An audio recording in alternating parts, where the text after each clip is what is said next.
Sobat Justisia, pasti sudah tidak asing lagi kan mendengar adanya asisten rumah tangga yang diperlakukan dengan semena-mena. Sebenarnya, bagaimanakah perlindungan hukum terhadap asisten rumah tangga di Indonesia? Yuk, simak selengkapnya.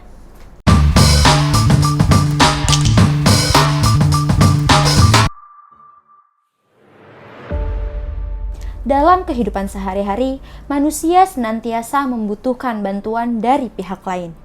Tidak jarang bantuan tersebut direalisasikan dalam bentuk penawaran jasa. Salah satunya ialah asisten rumah tangga atau pekerja rumah tangga. Pekerja rumah tangga atau PRT adalah seorang yang bekerja pada orang perseorangan dalam rumah tangga untuk melaksanakan pekerjaan kerumah tanggaan dengan menerima upah dan atau imbalan dalam bentuk lain. Perlakuan semena-mena terhadap PRT telah menyalahi Konvensi ILO nomor 189 tentang kerja layak pekerja rumah tangga. Konvensi tersebut mengatur hak-hak dasar PRT termasuk jam kerja, pengupahan, jaminan sosial, dan standar-standar yang harus dipenuhi. Hak-hak dasar yang diatur oleh Konvensi ILO antara lain mengenai perlindungan hak asasi manusia, kebebasan berserikat, penghapusan segala bentuk kerja paksa, penghapusan pekerja anak, penghapusan diskriminasi dalam pekerjaan dan jabatan, perlindungan dari segala bentuk penyalahgunaan, pelecehan, dan kekerasan, serta hak atas informasi mengenai syarat dan ketentuan kerja dan lain sebagainya. Kemudian, Konvensi ILO juga menjamin perlakuan sama antara PRT dan pekerja lain terkait dengan jam kerja normal, kompensasi lembur, masa istirahat harian dan mingguan, serta cuti tahunan berbayar, masa istirahat mingguan sekurang-kurangnya 24 jam, dan pengaturan mengenai jam siaga atau waktu di mana PRT diharuskan untuk menanggapi kemungkinan panggilan.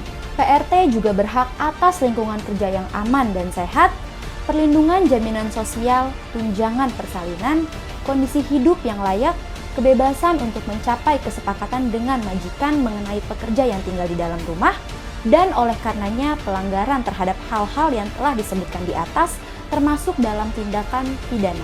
Peraturan Menteri Ketenagakerjaan Nomor 2 Tahun 2015 tentang perlindungan pekerja rumah tangga juga mengatur mengenai hak-hak yang harus dipenuhi oleh yayasan penyalur maupun majikan terhadap pembantu rumah tangga, yang mana pembantu rumah tangga tersebut harus mendapatkan upah, cuti, dan jaminan sosial sesuai dengan kesepakatan dan perlakuan yang manusiawi.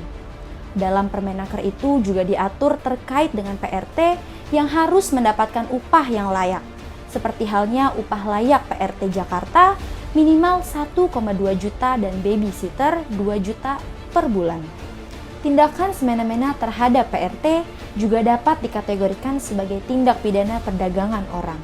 Dalam hal ini, PRT dieksploitasi, yakni tindakan dengan atau tanpa persetujuan PRT, tetapi tidak terbatas pada pelacuran, kerja atau pelayanan paksa, perbudakan atau praktik serupa perbudakan, penindasan, pemerasan, pemanfaatan fisik, seksual dan atau organ reproduksi, atau memanfaatkan tenaga atau kemampuan seseorang oleh pihak lain untuk mendapatkan keuntungan baik material maupun imaterial.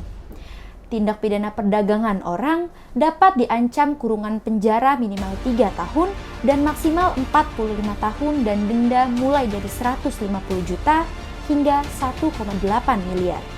Lantas, kepada siapa PRT dapat mengadukan keluhan terhadap hak yang tidak dipenuhi? Selain kepada majikan, PRT dapat mengadukan juga kepada pihak Jaringan Nasional Advokasi Pekerja Rumah Tangga, serikat-serikat pekerja ataupun lembaga bantuan hukum setempat. Kemudian, apabila terdapat perselisihan atau pengaduan atau penegakan yang dialami atau dilakukan oleh PRT, dapat diselesaikan melalui pengadilan, tribunal, atau penyelesaian perselisihan lainnya. Sekian edukasi hukum kali ini. Semoga Sobat Justisia lebih wawas diri dalam memperlakukan orang di sekitar. Saksikan edukasi hukum selanjutnya hanya di channel YouTube Justisia Training Center. Jangan lupa di like, di komen, dan di subscribe ya. Justisia Training Center, Crystal of Law Education.